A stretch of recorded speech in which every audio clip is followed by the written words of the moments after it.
And my name is Michael Ramage. I'm the director of the Cyber Education Research Center here at Murray State University. And welcome back to 10 at 10. 10 at 10 is brought to you through a partnership between Murray State University, Grow West, the Technology Council of West Kentucky, KY Innovation, and our local partners, Sprocket Innovation in Paducah and the Kentucky Innovation Station in Madisonville. Welcome back to episode 141. This is our odd numbered episode, so we're going to talk about some stories of the day. This is an opportunity for me to take a look at the stories over the last few days, maybe even few weeks, depending on the timing, and share a few things with you that I think are interesting, first of all, but also that can help you kind of better understand how you should be implementing security on your organization. What can we learn from in these stories? I want you to look for something, look for a nugget, look for something that can help you become safer in cyberspace. That's the goal. So I want to share some of these stories are going to be things that we've talked about before, things that you're expecting, but I want you to see it. First of all, cyber insurance claims spike. This is from CSO magazine on September 20th. Cyber insurance claims spike amid ransomware, fund transfer fraud, BEC attacks. That's business email compromise attacks. Cyber insurance claims, the frequency increased by 12% in the first half of 2023, while the claims itself increased by 42% with an average loss amount of more than $115,000. So why do I share that? That means organizations are being attacked more frequently, and more to the point, they're claiming it on their cyber insurance more frequently. Cyber insurance is a very important thing. We talked about cyber insurance last week. But if you're going to claim cyber insurance, then they're going to go back to your application. And all those things that you said you're doing in your application, you'd better be doing, because if you're not doing those things, then they're going to deny your claim. And the average loss was more than $115,000 here. So if you lie on your application, do you have $115,000 in your back pocket that you can pay out? Because that's the amount you're going to lose with or without insurance. The hope is that you have cyber insurance to cover if that bad thing happens. So that's the first one. As we talk about that, let me scroll up to get the headline for you. Schools are the most targeted industry by ransomware gangs. Again, September 20th. The education sector is the most vulnerable and targeted by ransomware attacks right now. I have heard from school districts, I've heard from higher ed that have been victims of ransomware attacks. 80% of lower education providers and 79% of higher education institutions reported ransomware attacks in the last year.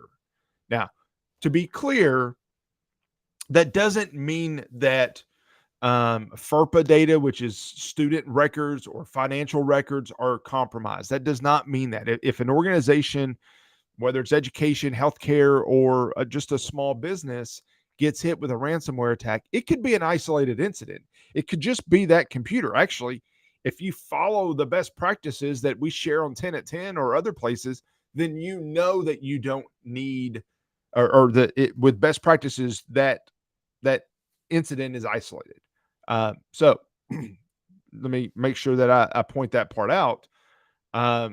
That's 4 out of 5 education providers across the board have been hit with ransomware attacks in the last year.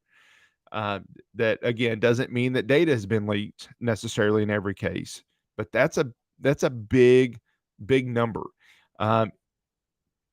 The reason, as the second finding shares here, a big reason that education is being targeted is that they have a willingness to pay. It's primarily motivated by the high percentage of schools choosing to pay the ransom. At the end of the day, this is a business for these criminals. They are trying to make money. So if you're going to pay, and we know you're going to pay, then you're more likely to be targeted. Ransomware attacks, the payments, the cost of recovery has remained steady it at 1.59 million in 2023 and 2022 for lower education providers, while that number has decreased slightly from 1.42 to just over a million for higher education. So the cost of recovery after an attack is over $1 million. So let's take those steps ahead of time. Another part of that reason is that the education doesn't have the money that that private sector does to really get in and to make those changes, those security controls that a corporation could do. Another one, Info Security Magazine.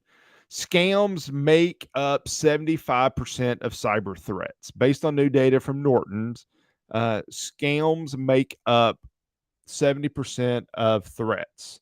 The vendors said they saw a rise in 3 particular scams. One, e-shop scams. If you get an email with a discount or a coupon that seems too good to be true, it's probably too good to be true. Let's think before you click the link, and think before, if there's a purse that's normally $400 and this sale has it for 50. How are they getting it for 50? Well, one, it's either fake.